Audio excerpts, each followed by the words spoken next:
Hello everybody, welcome to today's unboxing. Today I've got a box from Anathema Publishing.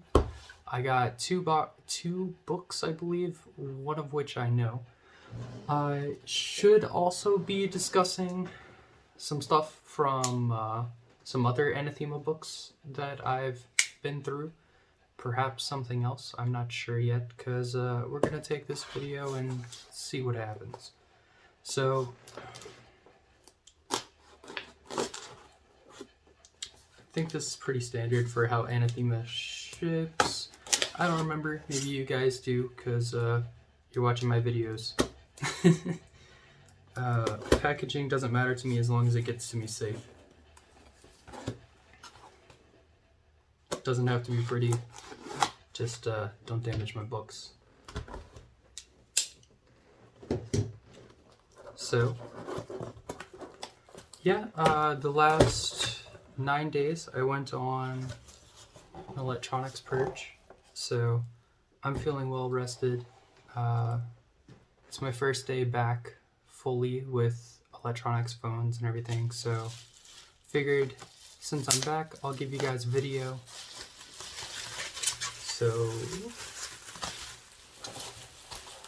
we got, well, I would have showed you this, but I failed.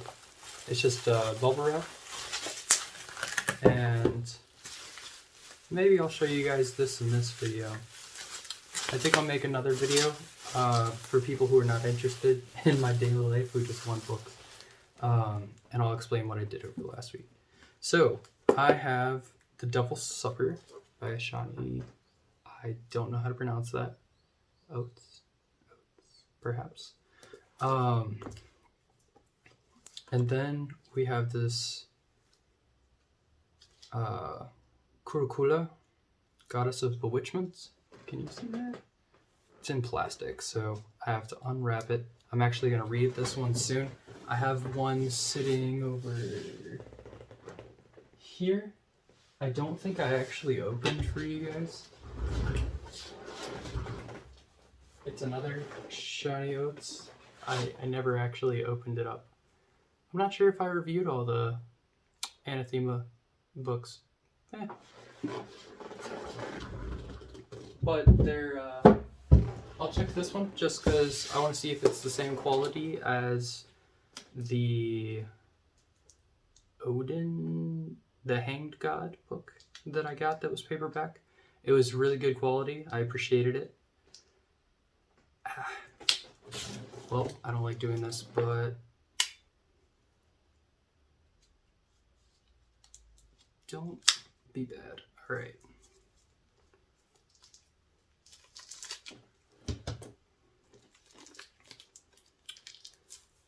I think I unboxed the Scarlet Imprint book with that once, so it has a Scarlet Imprint sticker on it for some reason. So yeah, it's got this beautiful white cover. It feels nice. I like how it feels. That's important if you're going to be holding a book for a substantial amount of time to appreciate how it feels in your hand. So it's got kind of a shiny gold in cover, which matches the cover. Decent choice. Copy number 192 out of 206.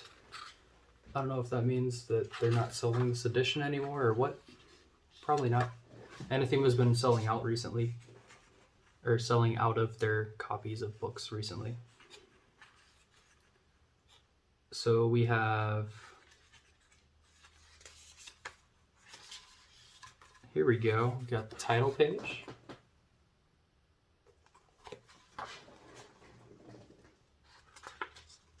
Oh. I got some art right behind the title page. That's nice.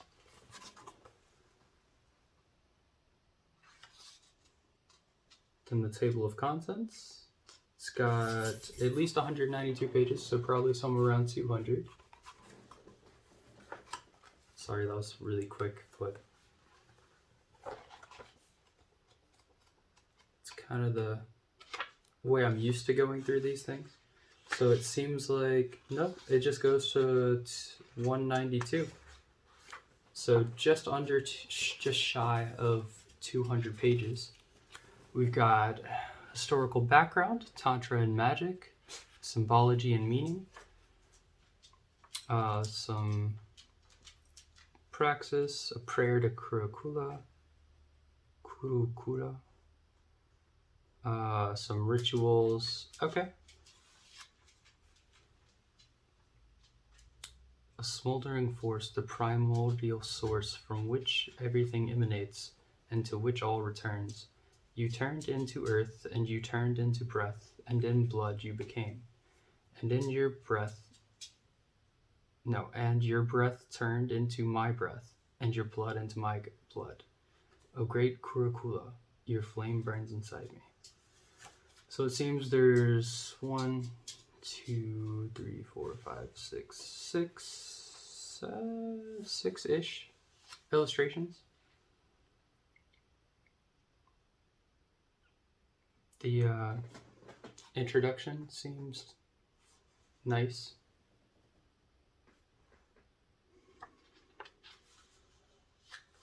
So, introduction's relatively long. It goes until page 27. And this art I cannot show you. Or will not show you. Sure I could. It's a little lewd. It seems like this is, so the last book I got,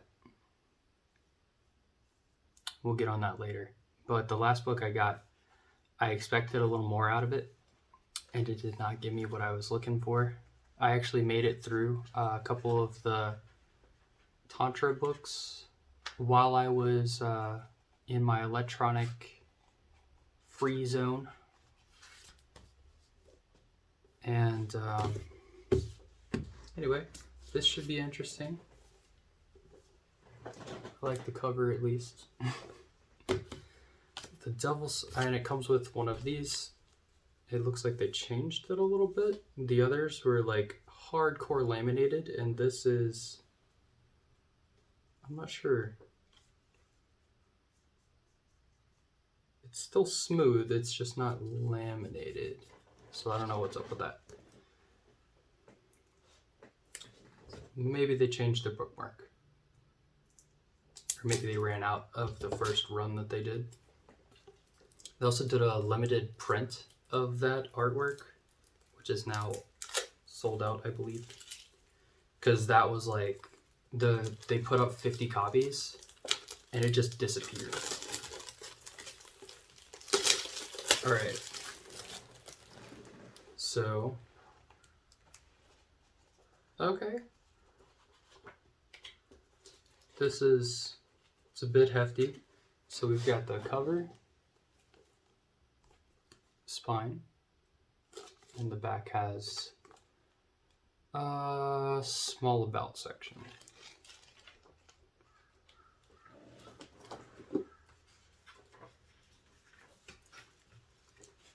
Lucifer, get a picture before you get the title page.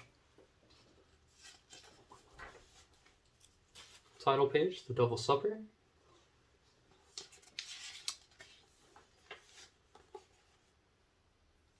We've got contents, Forgotten and Forbidden Gods, Arcadia in Occidental Perspective, Matters of Theology, Heresy and Evil. So that's the origins. Then we have the Middle Ages. And in-game, Return to the Shadows. Alright. Sorry, let me get this for you. I don't know.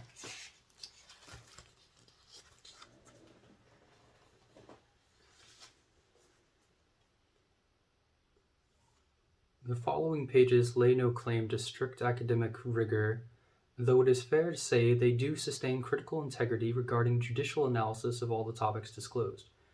Nonetheless, the text moves substantially through a subjective account and into tenacious inquiry, a requisite of any historiography that seeks to maintain clarity and focus within the framework of a dutiful and objective study. Throughout the fascinating range of collateral interest noted, it therefore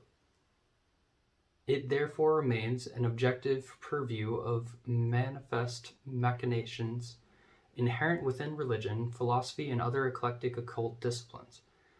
Seeking beyond the cold impositions and restrictive perimeters of academia, it progresses organically beyond those limitations into the broader realities of folklore, myth, and popular culture, encapsulating reflective and influential paradigms. So it's going to be a mouthful if this is how the entire book is. No? So this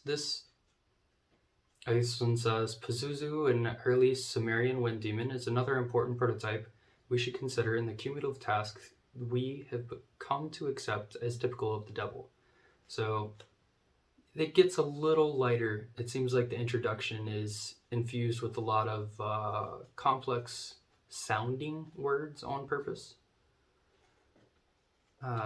Probably to lead credence to some sort of intellectual integrity, while stating that it's not explicitly intellectual. That's fine. But this book is... The conclusion is 240, ends on 246 pages, and then there's appendices, which end technically on like 276, if you include like the "this is published by Anathema" type note. So there you go. That's the two books that I got. Other than that,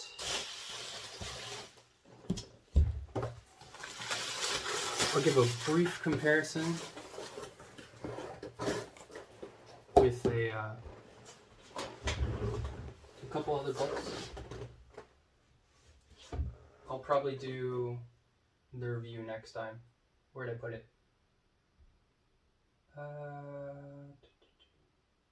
Where did I put it?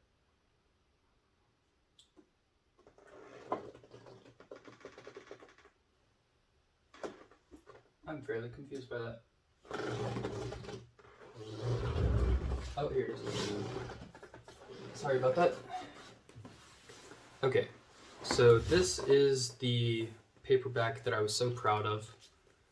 This is, like, the cover is almost as nice as a hardback. I spilled some water on it, which I'm slightly sad about. But it only damaged these intro pages, like the contents, and it stopped at this nice picture.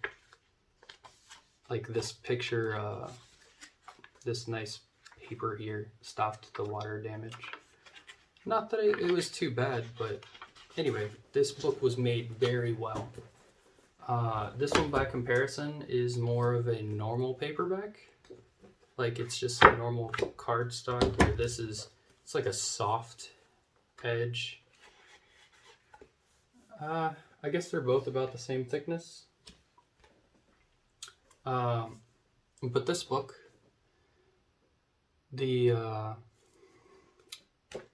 I would say, is fairly dry. This is probably, if you haven't seen me describe this book before, it's a very dry book. It's not meant to be a story. It's not, I don't want to say it's not entertaining. I read it through and I loved reading it. But it's more of like an intellectual thing. It tells you all the different myths surrounding the hanged god Odin. Sorry, I guess I didn't tell you what this book is. This is the Hanged God Odin, by Shawnee Oates. I do like her writing. It seems to be very well researched. But she doesn't seem to attempt to tell a story here. It's more of a just, hey, this is all the history surrounding this thing. Each chapter is just like Yggdrasil, the dread steed of the damned. She just says, hey, look, this is what Yggdrasil is. this is all the different things related to it. She uses all the she appears to use all the proper words to describe the things. Like she uses, you can see satyr. I don't know how to pronounce these things, to be honest. It's not my specialty, this language. Valgadar, Odin. But she uses all the like proper context and exactly how all this stuff relates to each other, and she puts together a very well researched story. I really appreciated this book, and I will eventually read the sequel to it, just not now because I'm on other topics. So Shawnee Oates, if I'm pronouncing your name correctly, I really like your writing. I think you did a really great job, and I look forward to reading this one and the other one that I haven't unwrapped yet, because I think you do good work. Then we have Craig Williams, Tantric Physics 1 and 2. Beautiful cover, absolutely beautiful. Nice leather. It was nice to hold. It was nice to look at. However, this author, while trying to tell you to reach enlightenment or whatever have you, his goal not being entirely clear, he, for roughly 130 pages at least out of the... I was actually kind of annoyed with this. So this is page 180. It starts these. And then this is 193 right here. So this entire section, 13 pages, is literally this picture on both sides of the paper in Sanskrit for 13 pages. Why? Why did you write? Why do you have 13 pages of the same picture? Like, I tried to figure out if there was some significance or some difference between the different pages, but I didn't see any. It genuinely appears to literally just be the same image for 13 pages, and I don't get why they did that. The second half of the book was marginally better, as in it wasn't saying the same lesson, but the first 160 something pages is literally saying, get a guru. If you want to understand tantric things, you need a guru. A guru will show you. And it says a guru is important, but it never explains why exactly, like what a guru does. It just says you need a guru. Like, it's 160 pages of some guy rambling about you need a guru. Not exactly why, but you need a guru. And basically, oh, a guru can teach you all these things. And this weirdest part of it is, so this is written by Craig Williams, right? He includes, let me find one. He includes quotes by himself and quotes himself in his book, which should go without saying that if like, I don't get it.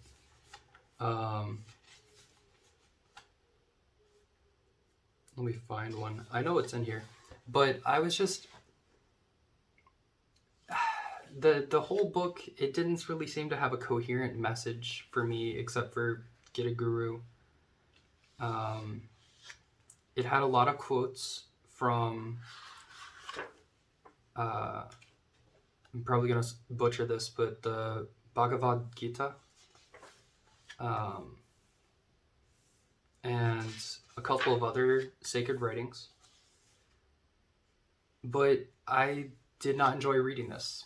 It was mostly one guy trying to say I have a guru, so I'm better than you because I understand this because I have a guru. And this is why, like, he'd try to say why you need a guru, but his explanation didn't make a whole ton of sense, to be honest. So, I can't recommend this to anybody. I think if you really wanted to know, like,